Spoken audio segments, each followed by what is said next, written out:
All right. Well, thank you for joining the Ohio ACEP Fellowship Zoom. Today's Zoom will be focused on EMS Fellowships. Our resident advisory group identified this as an important topic, and I'd like to thank the panelists that accepted the invitation to join us today. I'd also like to thank the chair of our Candidate Young Physician Committee, Dr. Bob Jones, as well as our Ohio ACEP resident board member, Dr. Megan Ladd. So Dr. Megan Ladd is going to start us off today. Please feel free to raise your hand and ask questions or put questions in the chat, but I am going to hand it over to her. Hi, everybody. I also wanted to thank you for coming. I know everybody's really busy, so if you're giving your time to help us out, it's very appreciated. I wanted to start with some introductions and kind of what your practice model is now that you've gone through an EMS fellowship. Would anyone like to start? Well, go ahead, Rob. You raised your hand. I'll dive in. I'm Rob Lowe. I'm in Columbus, Ohio. I actually came to EMS as an interest that first got me into medicine. And so that interest continued through med school, through the choice of residency, and ultimately practice in EMS. I predate the ACGME fellowships. And so I was one of the folks who did practice track and ultimately got board certified in EMS during the first year of EMS. My current practice model has transitioned over the years. And so for a period of time, I was split between ER and EMS. And as more and more EMS rose to the top, less and less ER shifts. So currently, I'm a full-time EMS physician. I'm the medical director at Columbus Division of Fire. I still work 2 to 4 shifts a month in the ED, and I work as a EMS program fellowship director as well. So. I'm Tom Collins. I'm up at Metro Health in Cleveland. I had a career initially that I thought was going to involve just being a chemist. I had worked as a firefighter, then switched departments and was forced to become an EMT and then paramedic, and really fell in love with EMS. And that caused my career to switch tracks a little bit. And I pursued medicine and then emergency medicine. And like Rob, have been involved with EMS as a physician for decades now, and did EMS subspecialty certification through the practice track. I spend 1 to 2 days a week with Cleveland EMS and supporting our EMS division here at Metro Health in Cleveland with suburban and rural departments. And we have a EMS fellowship here as well. The thing that I think attracted me to EMS was really the same type of teamwork that was emulated in the fire service, and then in the fire and EMS service, the same sort of teamwork you see with the EMS fellows and faculty really everywhere you go, including people on this group that I get to work with closely.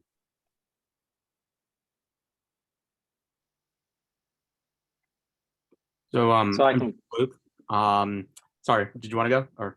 No, go for it, Jeff. Sorry. So I'm Jeff Luke. I'm at University Hospitals Cleveland Medical Center on the other side of town from Tom. I did an unaccredited fellowship. So I actually did a 2-year fellowship in EMS and disaster medicine. What interested me during residency was actually the disaster medicine side, ironically. And then a lot of the fellowships I looked at had the EMS component with it. I learned that a lot of the concepts and interests kind of dovetail nicely between the two fields of EMS and disaster medicine. And so after the 2 years of fellowship, I came to Cleveland. So I'm at UH Cleveland, where my practice is about 50-50, 50% clinical and then 50% other stuff, as the other EMS medical directors can attest to. It's very nebulous, it's other stuff. And so I'm medical director for our flight team, our critical care ground transport team, and some suburban fire departments. We also do event medicine here at UH, and then I'm program director for our EMS fellowship here as well. None of these people on this call, for the residents, none of the EMS attendings on this call, when you add up all their work, it doesn't go to 100%. It goes to some multiple of 100%. It's very nebulous, right? I think it usually falls under the other duties as assigned part of the contract, and that entails quite a bit usually. So, well, I'll go next. My name is Brad Ratsky. I'm an emergency physician practicing down here in Columbus, Ohio. How I got involved, I think it was just a general interest and probably what got me into emergency medicine. And I had some experience in my college years as being an EMT basic, kind of carried that through med school. I tried everything I could to not like emergency medicine, but I realized I like the acute phase of everything. And after that, everything's boring. So I guess found my calling, did the residency here at Ohio State University, and I practice through a private group called Mid-Ohio Emergency Services that staffs about 10 different ERs here through Ohio Health. I, similar to a lot of people on the call, am, I guess, old enough or fortunate enough to do the practice track. So fellowship certified, but did not go through an ACGME fellowship. I think what kind of has attracted me to the area is, you know, it's helping out, I think, more in your community. And certainly I love teaching med students and residents, but I feel like when I work with my EMS teams, they're really starving a lot more for education and higher level teaching and training. So I feel like that's kind of where I can make the biggest bang for my buck. And I think also, you know, these are people who are bringing us patients every day. And so how do you change that world of giving good care instead of just doing what we've done since 1970? So in terms of my practice currently, I don't know, I guess I'm like 75% clinical, 25% EMS, 25% hospital administration. So I kind of do a little bit of everything. And I've been a medical director for a volunteer organization that does 600 runs a year. And then I'm a medical director for a ground ambulance company that does 200 plus runs a day, as well as air critical care. And so I kind of like doing a little bit of everything. I wish there was more time in the day.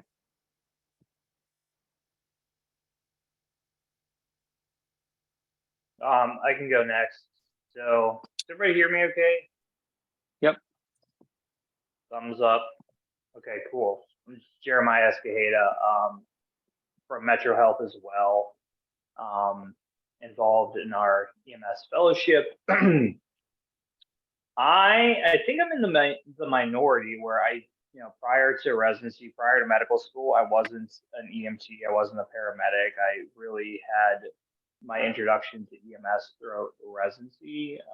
So I went to Pitt where I trained, did residency there, where they, fortunately had a pretty broad, different opportunities to do EMS as a resident. So I kind of got involved in not only ground pre-hospital direct patient care, but also air and then some administrative, which led me to do my EMS fellowship. So I stayed there for a few years. I came to Metro a little over 2 years ago. So currently what my practice looks like right now is I work the majority of my time in the emergency department, but I'm also a medical director for some agencies, kind of the overseer of our ED medics, medical director for Kelly's Island, medical director for a newer paramedic school, and then also other kind of like EMS division stuff that we do with Metro Lifelight and resident education particularly. So that's me. I can go next. I apologize for the terrible audio video. I'm in a hotel lobby. Can you all hear me all right? Cool. Hi, everybody. I'm Doug Gallo. I'm the EMS Medical Director for Summa Health System. I work for USACS, not for Summa directly. I got involved in EMS because prior to med school, I already liked it back then. And one thing led to another, and I went to med school at UVA. They had a really strong fellowship, really enjoyed that. And I had an aeromedical elective invented for me during residency, which was a ton of fun.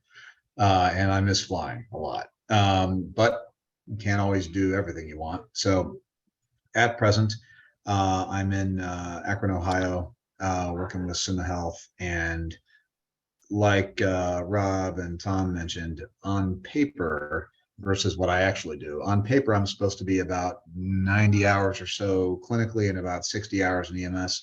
In reality, what that is more like 100 hours clinically and 100 hours in EMS. So everything from CME, CE education for the medics to quality control to special event medical management, tactical medicine, disaster medicine, running the EMS elective, medical director of the paramedic school,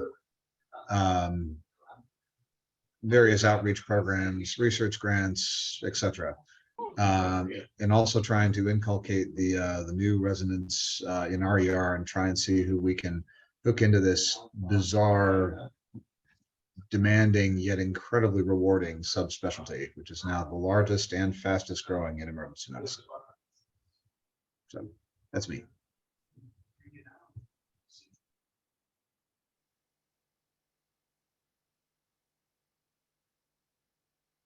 I can also give a spiel as the younger guy on the panel.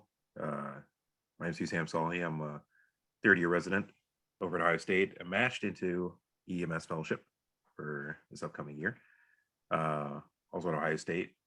I, similar to Dr. Escajeda, was not involved in EMS like prior to medicine. I was not an EMT or anything like that. I actually got attracted to EMS during residency. And I think some of the big things that attracted me, you'll find that I think in general, as emergency physicians, we are inclined to try to make a big impact on the initial aspects of patient presentation, and kind of making an impact on the pre-hospital setting is kind of an inclination that I found. I love hanging out with fire and EMS folks, the teamwork and the operational side that Dr. Collins was mentioning really attracted me. And I imagine my practice in the future involving both the clinical aspects in the emergency department as well as operational ground transport, medical direction. The additional component of some of the amazing research that's going on in the pre-hospital setting is another big point of attraction for me.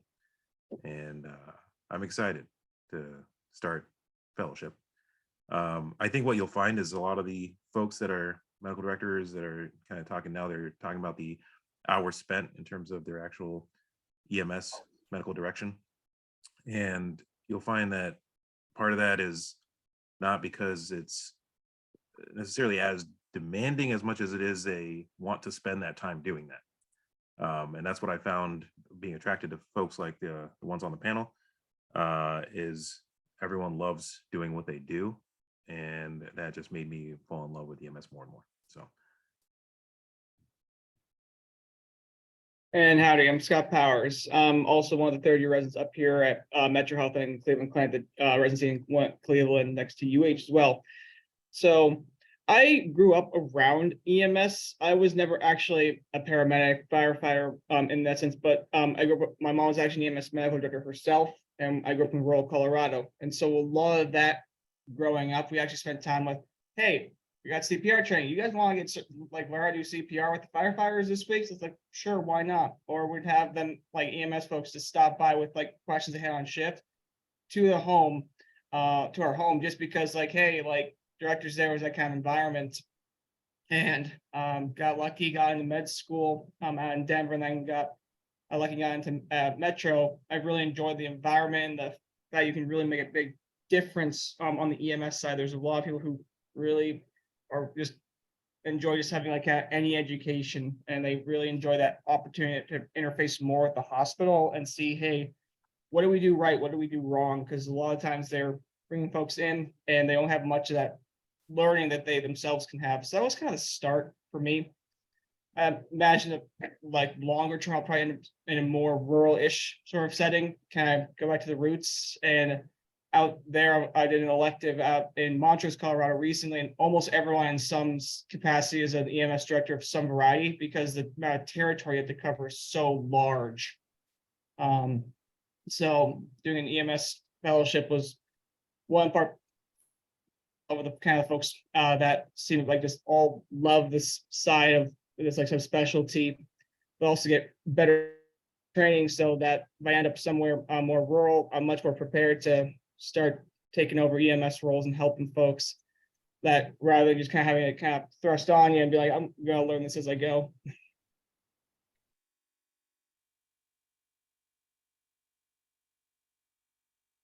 Okay, well, I think that actually brings us into our next question. Might be a little bit easier for Dr. Powers and Dr. Selhy to answer because they just went through it. But what was the application process like? And then anyone can answer this question.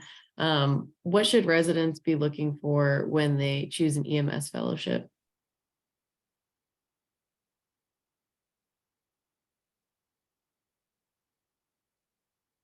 Tom, you want to go on that one, or how do you want to?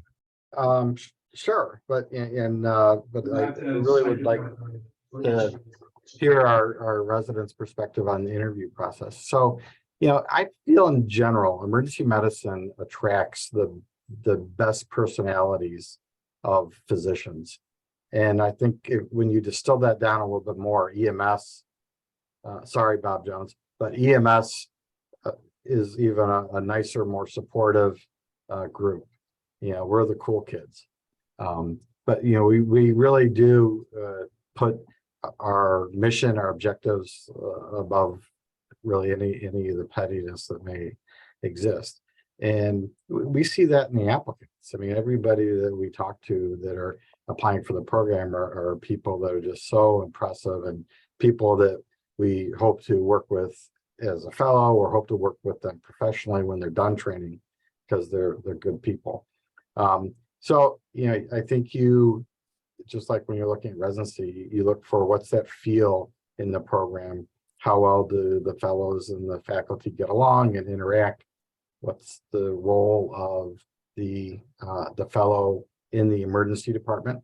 Even though that's a small component of the fellowship, it's an important one to know about. And then look at the environment you're going to be working in, as far as in urban areas, how busy you're going to be, what kind of equipment we'll be using, how will you be interacting with the crews? Will you be responding on your own to scenes? Will you be paired with a crew? What kind of teaching and quality work will you be doing? And then every program has its own little flavor of things that they may be a little heavier in. So, like at Metro, we're pretty heavy into urban EMS. We're pretty heavy into flight medicine.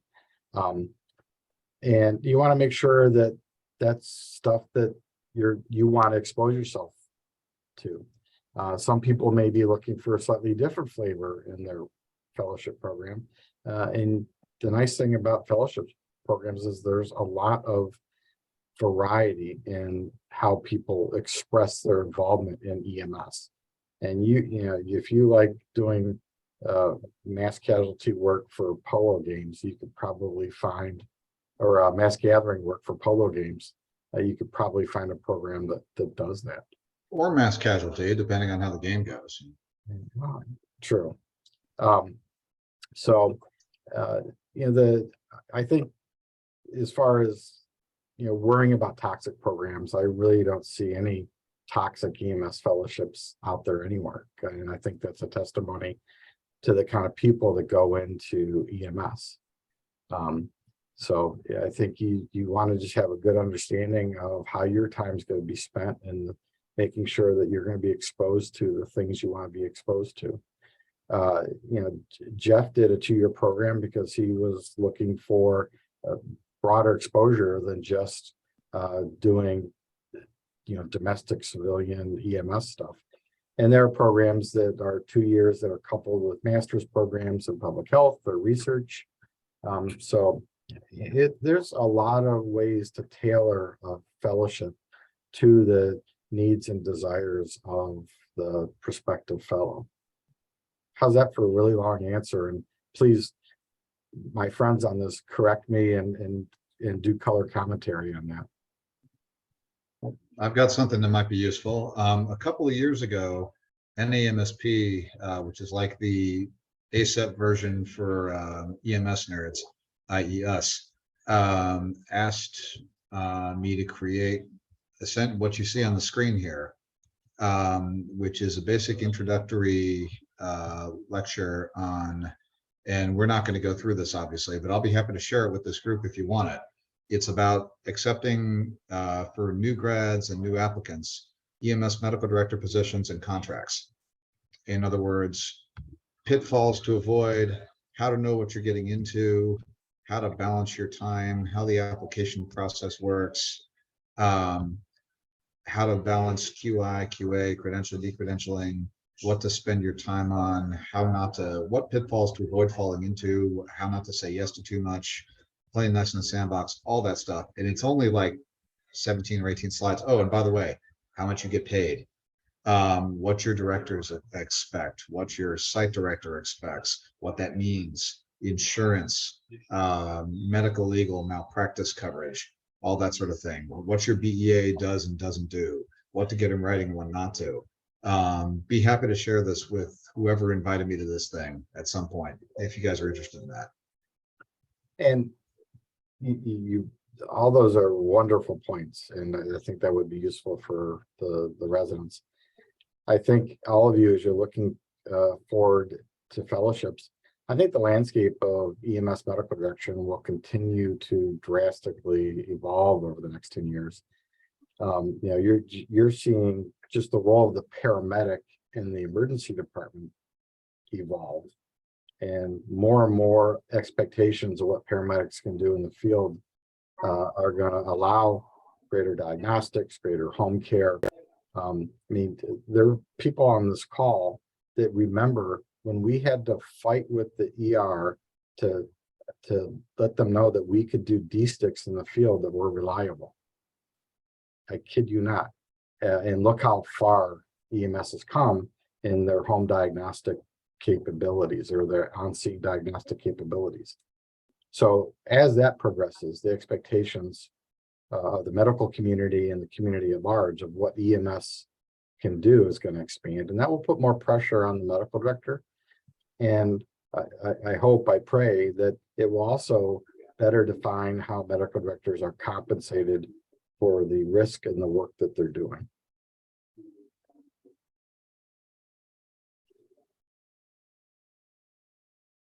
And I'm going back to the original question just a little bit, because I having just like applied to and matched into the Metro EMS Fellowship. The process on a more nuts to bolts perspective from like the way the question kind of was worded is there is the national residency and fellowship match process. Anyone who's gone to residency recently is familiar with that, with the process of going through the match. You do it again for fellowship for the vast majority of fellowships that I've seen. And it's very similar. You put in your preferences, you rank the program ranks you, and then it goes into a black box and spits out an answer. But the vast majority of like the more important aspects of the kind of interview process was to get to know the programs to as much of a degree as possible. It was a really cool experience, especially with the national ACEP conference, to go actually meet some of the people, be like, oh, hey, like I know this person's doing the EMS topic, like where are they from? It's like, oh, look, that one's from LA, or this one's up in Washington, and actually kind of put a face to a name and talk with them a bit. And then talking with almost all the programs, it was such a fantastic experience to talk with them and see like, hey, like these are very different programs and very different problems that they're each individually facing, but the personalities they're attracting are mostly the same throughout, and everyone is just it's very team focused, and everyone's just very excited to be like, hey, you want to be just like, how can we help?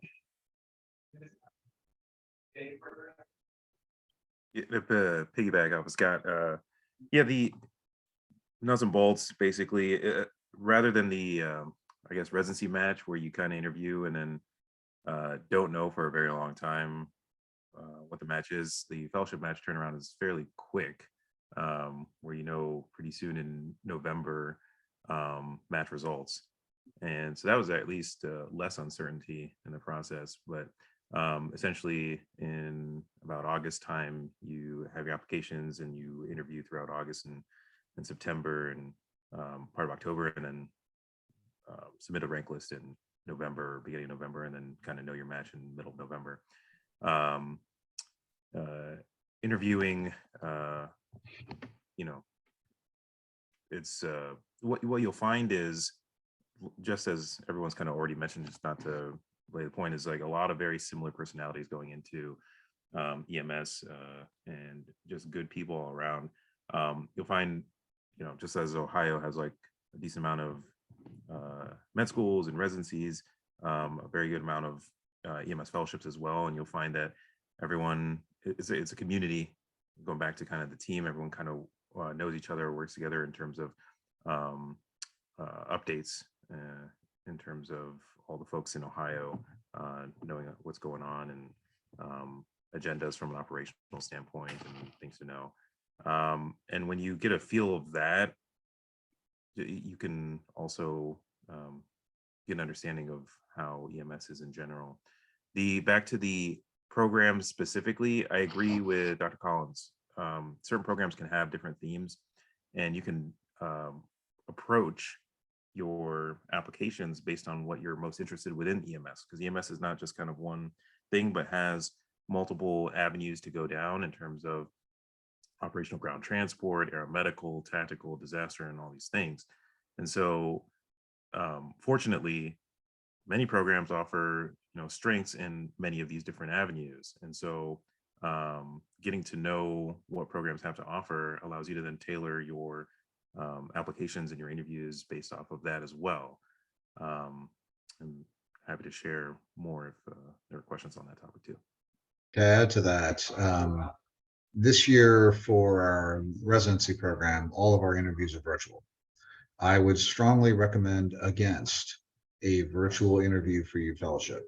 This is one of those times where you need to get out there, go to the fire stations, go see the large event venues that they'll have you cover. If there's an aeromedical program, go to the airbase, meet the crew, check out the equipment, see what they've got, see the hospitals that you'll be functioning as, because you'll also be working as a new attending simultaneously. This is one of the do not settle for a virtual assistant here. You need to get out there in person. There is no substitute. Where you're allowed. Right. There's some health systems like ours that have said that we will be doing all of our interviews virtually because that allows greater equity for people from different parts, which makes looking at an EMS fellowship, I think, a lot more difficult for all your reasons. And I'd love to hear the residents' experiences with trying to get a feel for the different programs they were looking at when you were not allowed to put boots on the ground. It may really be driving a lot of residents that want to stay in their home areas because that's what they get to see and experience.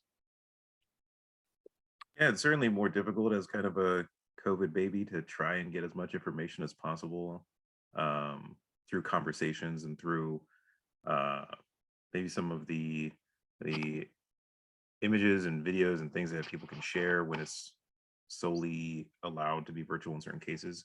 But I'm hoping that starts to change a little more as we come out of pandemic time. I think one of the things I would emphasize too is what's different about the fellowship process versus the residency process. When you were coming out of med school, that hierarchy was kind of like this. And in the fellowship, that's leveling quite a bit, because I think a lot of us as program directors see this as it's a more of a professional process in the sense that it's almost the job interview. We're looking for colleagues that are going to come in and learn the subspecialty, and we trust that you're it's a different level. It's a different group of applicants. So from the potential fellow side, leverage that. It's a smaller pool. It's easy to talk to folks. It's easy to, the personalities are part of that. Just the numbers are part of that. And so you can reach out and you can get information directly versus feeling like there's a little bit of this hierarchy and maybe there's, things that don't fly as well when you're a medical student applying to residency. But for a fellow applying, just being able to call and ask questions and and things like that. And I think most of us would turn our current fellows loose for you as well to just get what's all that inside information when you are hampered by that inability to go see multiple places, or the resident's life schedule is not the same as a fourth year medical student schedule, and trying to actually schedule travel and things like that. So I would encourage you to just leverage the fact that everybody's willing and wants to talk to you, and take advantage of that. Be greedy in the sense of, kind of know what you're looking for in a fellowship, and ask them, can I spend more time on tactical medicine, or can I do more time on research? Programs offer this wide spectrum of experiences, and you can ask them to maybe dial back a little bit in some to allow you more bandwidth to do others. We've done that with our fellows, and I'm sure everybody has the same capacity to do that. And I Yeah, think sorry. No, Go no, ahead. that's when you think of the EM community is small, the EMS community is even smaller, right? And so like everyone on this call, the medical directors, we work on a regular basis with each other, and then we work on a regular basis with medical directors across the country. And so even from a fellowship perspective, if the program can't offer you something, we know somebody who can, either locally or across the country specifically, if you have a specialized interest. I think the good thing about it being accredited now is that there's a certain standard that all the fellowship programs have to go through, right? And so you're going to get a same baseline standard with all the programs because the RRC is accrediting it. There is certain strengths that each program have, a little more focused on one thing over the other. But for the most part, you're going to get a good education with any of the programs you're going to go to. And it's just about what region of the country may want to be at, what strengths that particular program may emphasize more than other programs. But I think, when we talk with fellowship directors across the country, I think everybody's been more than willing to take on elective fellows if their own program can offer something very specific and their program can't. That is one thing that's different. It's a different mindset. You're much more in the driver's seat in this sort of educational environment than you were as a medical student, or even when applying for college. You go in for an interview with, in med school, and you have to make sure you say all the right things. You have to put your best foot forward and sort of sell yourself. And this is much more of a match in the traditional sense. You can try a little bit of everything and then pick 2 or 3 things within that fellowship that appeal the most to you and dive deep into those, whether that's aeromedical or tactical or disaster medicine or mass gathering medicine, whatever it is that you like. And you have a little bit more, as an applicant, a little bit more power over the process. And you, as Tom said, be greedy. You should leverage that.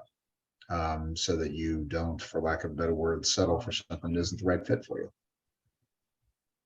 And there are a lot of programs out there, more so than there are fellows right now. Many programs lie fallow this year in discussions with the Fellowship Council. There are more programs out there than there are people. And I think, Doug, that's probably one of the biggest points I would say for some of the fellows is when you're doing these interviews, just be honest. If you know what you want to do, ask for it. But if you want to do, like, say, air critical care, and you're not honest during your interviews or talking with it, then they don't know program doesn't know how to structure their, they may be honest and say, hey, we really don't do a whole lot of this, but we can make it happen. Or maybe we just focus on ground. And because if you're not honest with, what you're looking for, then the program doesn't know how to offer that or can't offer that information up. So similar, you're kind of more in the driver's seat. So tell people what you're looking for and see what programs have to respond for it. Since this is being recorded and maybe looked at by other people in the future, we probably should do a little historical background and just help any future applicant know that, the EMS specialty has only been official for 10 years now. The board examination for this was just first given in 2013. So when you hear people talk about maybe attending fellowships that weren't accredited in the past, they really didn't have any need to be accredited because there was no certifying exam. But now all those programs that were unaccredited, the smaller ones have closed, and the good ones like Jeff was at have gone on and become accredited. So you really want to see unaccredited programs anymore, even though historically people will talk about it. And you'll have less and less people that are, the practice pathway is all of you get older and we get older and leave. Just like the people that went into emergency medicine via the practice pathway are 65 years or older at this point. Any other historical information that you think future viewers should have? They should know that the entire concept of residency fellowship match is new. It used to be very much in the dark. The joke was you had to wait. If you wanted to be an EMS fellow or an EMS director somewhere, you had to wait until the current EMS director retired or died. And when you were looking to match into a fellowship, right, looking to get into a fellowship, it wasn't a match. So it was very much about who your residency program director knew, who they knew, where you trained. There was a lot of sort of backroom horse trading, sometimes literally over the weekend, that got you into location A and another applicant into location B because those two program directors made a deal. That's how that used to work. The current fellowship match is much more structured, much more favors the applicants, and much more open and transparent in terms of what your options are. That is in your favor.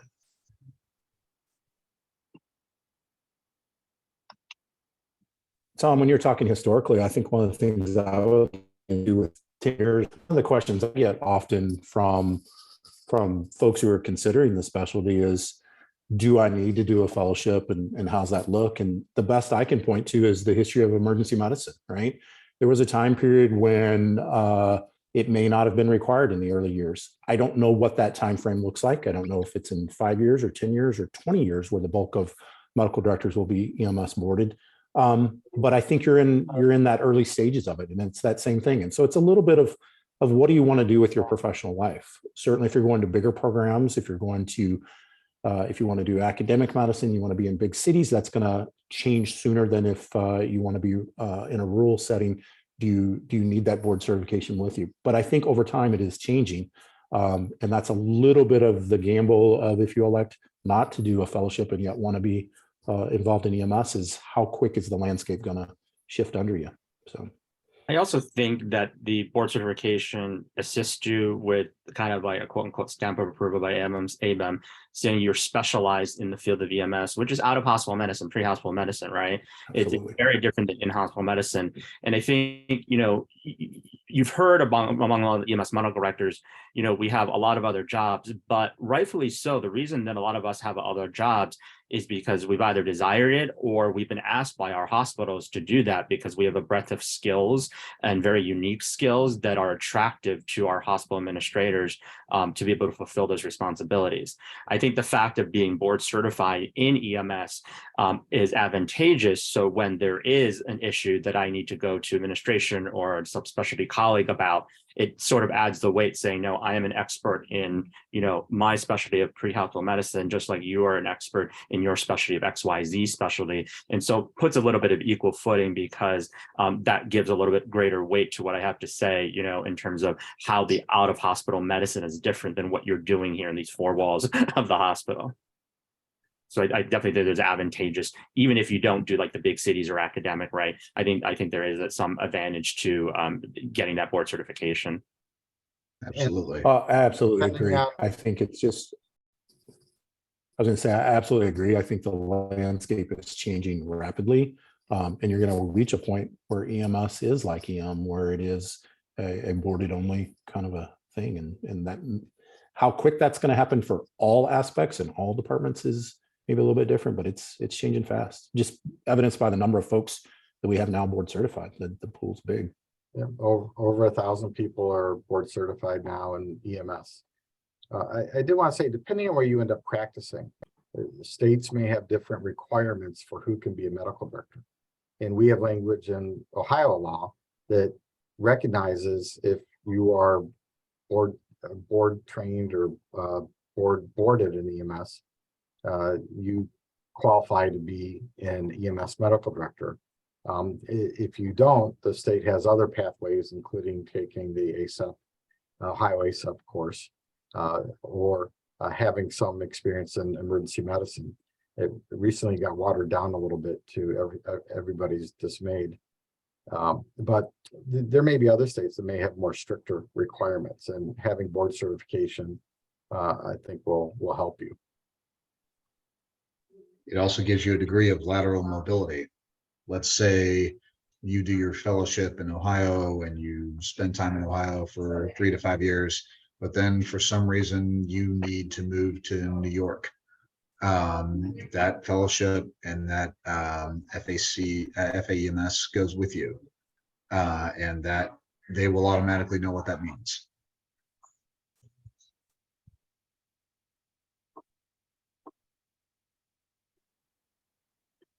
Let me ask a question to Jeff and Jeremiah. As you guys have done fellowships, how have fellowships changed since you were fellows? Well, my fellowship, since it was unaccredited, didn't like have procedure requirements, right? It was pretty much very self-directed, and pretty much my fellowship director was like, "What do you want to do?" "Okay, we'll do it," kind of thing, right? There wasn't a lot of those requirements that are now in ACGME requirements where you have to get certain things and there's a procedure list, and so forth and so on. So I think there's a little less flexibility now than it used to be. Plus, I specifically was looking for something for 2 years because I wanted this a little more broad based. I wanted more in-depth learning, and I wanted a master's that my fellowship gave me. Now, pretty much the majority are 1 year, right, to standardize it. And that was a big discussion when we were talking about going from, you know, when we were going for the accreditation, whether to have the 2 year option or keep or switch to everybody being 1 year. And so some programs, you know, were 2 years and they had to go to 1 year because of the standardization with ACGME. But I do think it's beneficial to have that accreditation because now it standardizes everything and it creates a floor level, a minimum level that anyone comes out will have this minimum knowledge in the field. So I think there's advantages and disadvantages to both, but I think overall it's a good thing that we went accredited. Yeah, I agree. So I was the first accredited fellow at Pitt. So the fellow before me did a 2-year unaccredited fellowship with the MPH, and then it obtained their ACGME certification. That was the first 1 year accredited curriculum EMS fellow. So I don't think much has changed since I did fellowship. I think that the standardization is, like Jeff said, it's really important. You know, it gives a floor for your learning. My fellowship director liked to call it the smorgasbord. So, like, you know, you have to eat your broccoli. If for me, broccoli was tactical EMS stuff. So, like, I ate my broccoli, but then I did other stuff more that I liked. So you do have to have like those requirements that you may not necessarily want to do as an EMS fellowship, but are super important as your practice of an out of hospital EMS medical director. So yeah, and then the match is also relatively new too. So our program, this is our first year doing match. So I think that is also an important step in equity and things of that nature too. So that has changed for sure. I think the match is a good thing because those that have attended those council fellowship director meetings that we were spending hours talking about a match for years. And I think the fact that, you know, we've gone to a match, it definitely benefits the applicants, right? It's in the favor of the applicants. And I think overall, everyone's been happy or at least satisfied with the match. So There's much more certainty in it, definitely. If you hear horror stories about the EMS board certification exam, you know, it's a board exam, so it is going to be a hard exam, but it has kind of right-sized itself more recently and is, I think, a much more reasonable examination than the first couple of sessions that it was given. It was certainly terrifying when you're getting a 50 to 60% pass rate on a board exam, but it's more normalized to what the ABEM EM examination is now.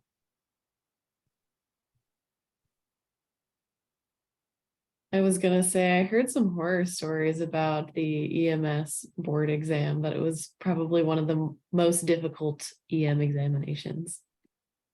It probably Yeah, is. and I think that's just But because, you know, it's a newer board certification.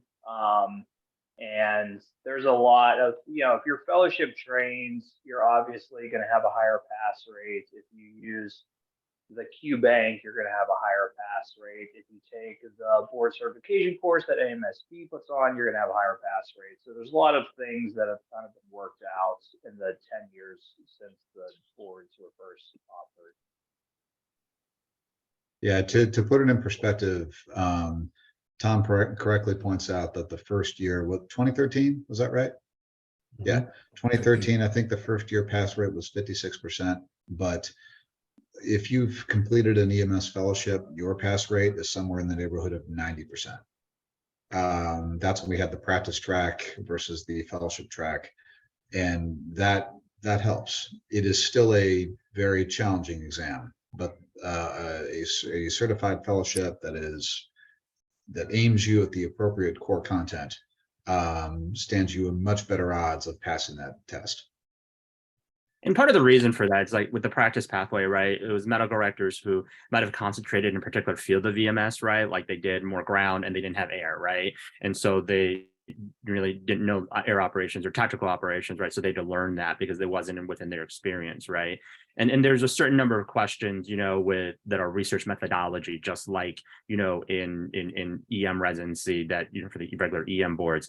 But if you're a practice pathway, you know, that you're basically not in an academic practice, but you're still an EMS medical director, you may, and not doing research, you may not know a lot of those research questions, right? Small percentage, but still, right? So I think that was the reason why. But with the fellowships now, you know, it's a broad-based didactics, broad-based experience. So you're going to have something in every particular field of EMS during that. So at least you have that awareness to operator level of that field for at least the exam or for actual practice when you graduate from the fellowship. Yeah, I'd agree. You'll hear stories about the exam, but I think now it should feel like most any other board exam. And some of that was the test maturing, but a lot of it was the test taker maturing, and their maturing was the curriculum maturing. And so now that the curriculums are all fairly standard and we've had accreditation for a decade, that playing field seems to be getting more equal, more fair, more navigable. So.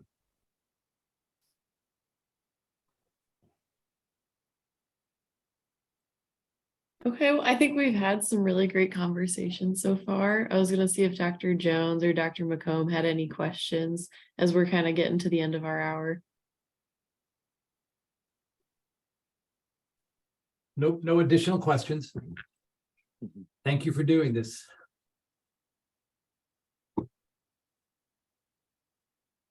It looks like in the chat, Dr. McComb said he had no questions. And I want to say thank you again to everyone. I know everybody's really busy, so taking an hour of your time to come talk with us is really amazing. And then Holly will be putting this on the YouTube channel. Yes, I will do so. So thank you for coming, everyone. This has been fun. Our pleasure. Best of luck. All right. Thank you, Holly. Bye-bye. Bye-bye.